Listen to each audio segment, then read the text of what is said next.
राधे राधे, हरे कृष्णा। कैसे हो आप सभी लोग? आशा करती हूँ आप सभी परम मंगल में हो गए, स्वस्थ हो गए, अच्छे हो गए। ये वीडियो बहुत ज़्यादा इंपॉर्टेंट है और मुझसे पूछे जाने वाला सबसे ज़्यादा क्वेश्चन है कि दीदी एकादशी के व्रत में हम लोग पानी कब पी सकते हैं। देखो, निर्जला एकादशी आने वाली है और निर्जला एकादशी कहीं कहीं पर 6 तारीख की बनाई जा रही है, कहीं कहीं पर 7 तारीख की बनाई जा रही है। जैसे कि खाटू श्याम सीकर में 6 तारीख की बनाई जा रही है, उज्जैन महाकाल में 6 तारीख की बनाई जा रही है। लेकिन अगर मैं बात करूँ इस्कॉन टेम्पल, वहाँ पे 7 तारीख की बनाई जा रही है। गौड़ी संप्रदाय, तो वहाँ पे 7 तारीख की बनाई जा रही है। ऐसे में हमको ये होता है कि दीदी हम पानी कब पी सकते हैं। मैं आपको बताऊँ कि पानी कब हमें पीना चाहिए।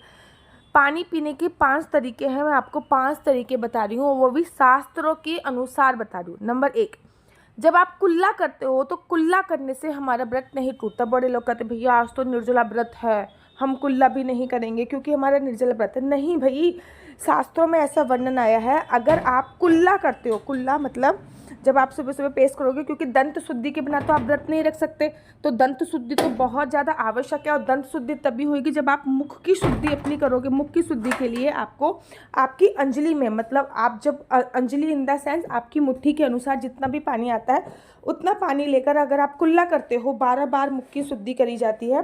पहले एक बार पानी लिया, फिर वो पानी पीकर फिर मुख की शुद्धि करी, फिर दूसरी बार पानी लिया, फिर वो पानी पीकर मुख की शुद्धि करी। 12 बार पानी पीकर अगर आप मुख की शुद्धि करते हो तो आपकी मुख की शुद्धि हो जाती है। पानी अंदर गले से नहीं जाना चाहिए, केवल और केवल कुल्ला के लिए उपयोग होता है। तो ऐसे में व्रत खंडित नहीं होता है। ये तो हो गया पहला तरीका, ठीक है ना। पानी तो मुंह में जा रहा है लेकिन पेट के अंदर नहीं जा रहा और हमारे मुख की भी शुद्धि हो रही है, तो हमारा व्रत नहीं टूटेगा। दूसरा तरीका, जब हम याचमन करते। अब याचमन क्या होता है? कोई भी पूजा अर्चना वंदना करने के लिए आपने देखा होगा जब आपके घर पे पंडित जी आते हैं ना, तो पहले वो थोड़ा सा हाथ पानी देते हैं हाथ धोने के लिए, या कुछ मंत्र बोलकर उसके बाद पानी देते हैं, कहते हैं इसको पी लो, बोलते ना इसको पी लो, थोड़ा सा हथेली में रखते हैं और कहते हैं इसको पी लो, तो वो होता है याचमन। उसके बाद दोबारा पानी देते हैं अपना हाथ धोने के लिए। तो वो 3 बार याचमन किया जाता है। कोई भी पूजा प्रारंभ करने से पूर्व 3 बार याचमन करने का शास्त्रों में विधान है। 3 बार याचमन किया जाता है और उस याचमन से भी आपका व्रत नहीं टूटता। जब आप सुबह पूजा करोगे तब भी आप याचमन करोगे, जब आप शाम को पूजा करोगे तब भी आप याचमन करोगे। केवल ये कि भैया आज निर्जला एकादशी है और मैं कुछ भी नहीं खाऊंगा और कुछ भी नहीं पीऊँगा, तो भैया याचमन करे बिना तो पूजा भी नहीं होती है। एवरीडे याचमन किया जाता है और केवल निर्जला एकादशी है इसलिए 10-12 बार याचमन कर लो, ऐसा भी नहीं होता। सुबह की पूजा के वक्त याचमन किया जाता है। जितना आपकी मुट्ठी में पानी आता है उतना पीकर याचमन किया जाता है 3 बार, ठीक है ना। साथ ही के साथ जो याचमन किया जाता है शाम के समय भी याचमन किया जाता है। जितना आपकी मुट्ठी में पानी आ रहा है उतना 3 बार पीकर याचमन किया जाता है। याचमन करने से किसी भी प्रकार से कोई व्रत नहीं टूटता और बिना याचमन के बिना आपकी पूजा जो होती है वो स्वीकृत नहीं होती। याचमन करना बहुत ज़्यादा ज़रूरी होता है। अब तीसरा तरीका क्या है पानी पीने का? तो तीसरा तरीका पानी पीने का ये होता है, सुबह सुबह 3 बजे से लेकर 4:30 बजे तक, क्योंकि ब्रह्म मुहूर्त का कब प्रारंभ होता है? ब्रह्म मुहूर्त से ही हमारी तिथि लागू होती है, ठीक है ना। तो सुबह सुबह 3 बजे से लेकर 4:30 बजे तक आप पानी पी सकते हो। केवल पानी ही पीना है, ये नहीं कि 3 बजे से लेकर 4 बजे तक चाय बना के पी लो, ये बना के पी लो, वो बना, ऐसा नहीं होता। मतलब सूर्य उदय से पहले अगर आप पानी पी लेते हो तो किसी भी प्रकार से कोई भी व्रत खंडित नहीं माना जाता है। आपको 26 की 26 एकादशी का फल आपको प्राप्त होगा ही होगा। 26 की एकादशी मतलब जो अधिक मास में भी आती है, लौंद के महीना जिसको पुरुषोत्तम मास बोलते हैं, 2 एकादशी वो भी होती है, तो आपको 26 की 26 एकादशी का फल प्राप्त होगा। कहीं से कहीं तक कोई भी संशय नहीं है। तो सुबह सुबह आप 3 बजे से लेकर 4:30 बजे तक पानी पी सकते हैं, कोई भी परेशानी नहीं। लेकिन 4:30 बजे के बाद पानी नहीं पीना, क्योंकि सूर्य की जो किरण होती है वो निकल चुकी होती है। 4:45 का टाइम है इस बार 6 और 7 तारीख को, तो उसके बाद आपको पानी का सेवन बिल्कुल भी नहीं करना, ठीक है ना। अब अगर आपका व्रत है, ठीक है ना, और अगर आपको भैया दवाई खानी है तो दवाई के लिए आप पानी का उपयोग कर सकते हो। किसी भी प्रकार से कोई भी व्रत खंडित नहीं होता। आई रिपीट अगेन, दवाई के लिए पानी का उपयोग करने से किसी भी प्रकार का कोई भी व्रत खंडित नहीं होता है। इस बात का आपको ध्यान रखना होता है, ठीक है ना। कोई कोई जो होता है उसको डायबिटीज़ की परेशानी है, भैया सुबह सुबह दवाई खा लो, थायराइड की परेशानी, पूरे दिन आप बिस्तर पे पड़े रहो, इससे अच्छा है दवाई खा लो। दवाई खाने पे जो हम पानी पीते हैं उसमें हमारा जो व्रत होता है वो खंडित की श्रेणी में नहीं आता। दवाई खा के भगवान के नाम का सिमरन जितना ज़्यादा कर सकते हैं वो आवश्यक है। बिना दवाई खाए पूरे दिन बिस्तर पे पड़े रहो, ये इससे पुण्य की प्राप्ति में, दवाई खा के भगवान के नाम का सिमरन करो, इससे पुण्य की प्राप्ति होगी ही होगी।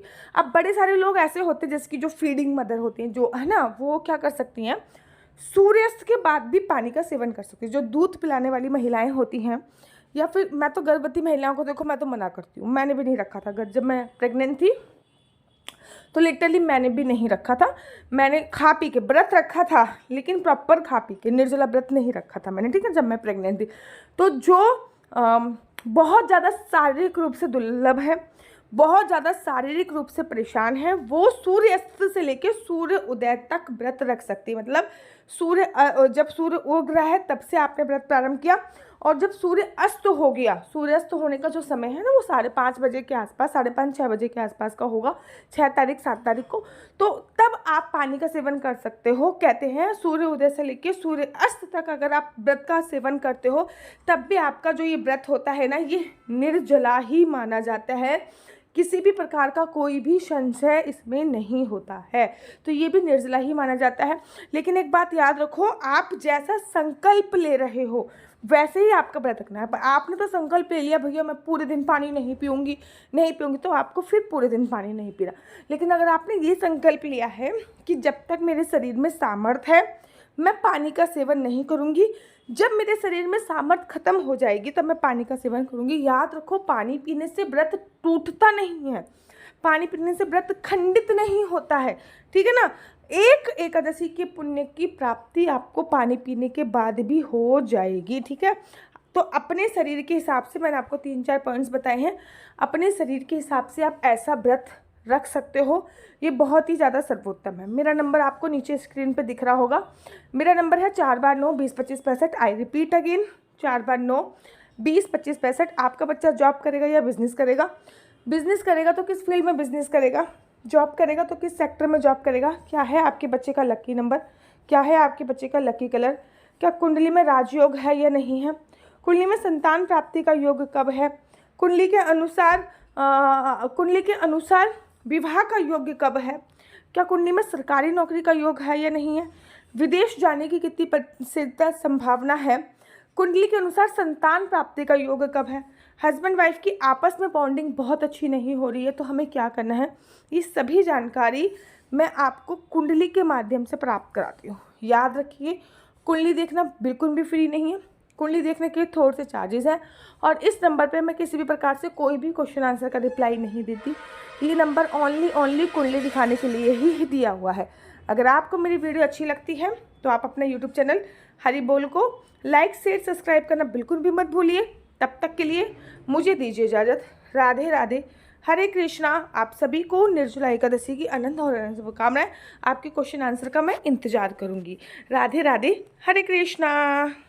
राधे राधे, हरे कृष्णा। तो देख रहे हो आप कितनी सारी तुलसी मालाएं हैं, वेट किस बात का, देर किस बात की। अगर आपके पास भी एक असली तुलसी माला की आप तलाश कर रहे हो कि मुझे गले में पहनने वाली एक असली कंठी प्राप्त हो जाए, तो अभी अभी अभी ऑर्डर कर दीजिए। ना केवल आपके पास असली तुलसी माला पहुंचेगी, गले में पहनने वाली कंठी, अपितु आपके पास जपने वाली माला भी पहुंचेगी। साथ ही के साथ आपके पास गोपी चंदन, अष्टगंधा तिलक, राधा नाम के कानों में पहनने वाले इयररिंग्स, डिफरेंट प्रकार के माला, झोली, बहुत सारा सामान श्रीधाम वृंदावन की पावन धरा से आप लोगों के लिए आ गया है। पता है, जब मैं श्रीधाम वृंदावन में मेरे को वास मिला था ना, मुझे पता ही नहीं था कि भाई असली तुलसी माला और नकली तुलसी माला क्या होती है। मैंने कई महीनों तक नकली तुलसी माला धारण करके रखी क्योंकि मुझे उसके बारे में पता नहीं था। फिर गुरुजी की कृपा हुई और मुझे असली तुलसी माला प्राप्त हुई।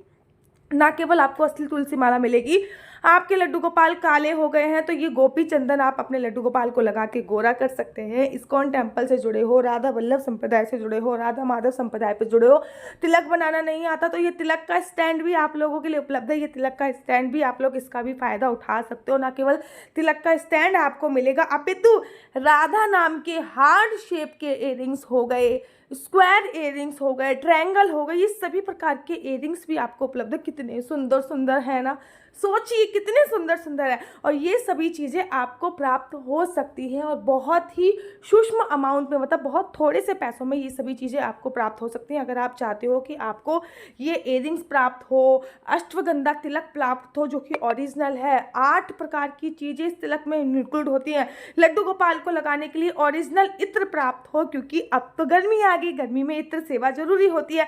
डिफरेंट सारे लोगों को तलाश होती है असली तुलसी माला कहाँ मिलेगी। भाई यहीं पे असली तुलसी माला मिलने वाली है। ना केवल असली तुलसी माला मिलेगी बल्कि आपको असली अश्वगंधा तिलक भी मिलेगा।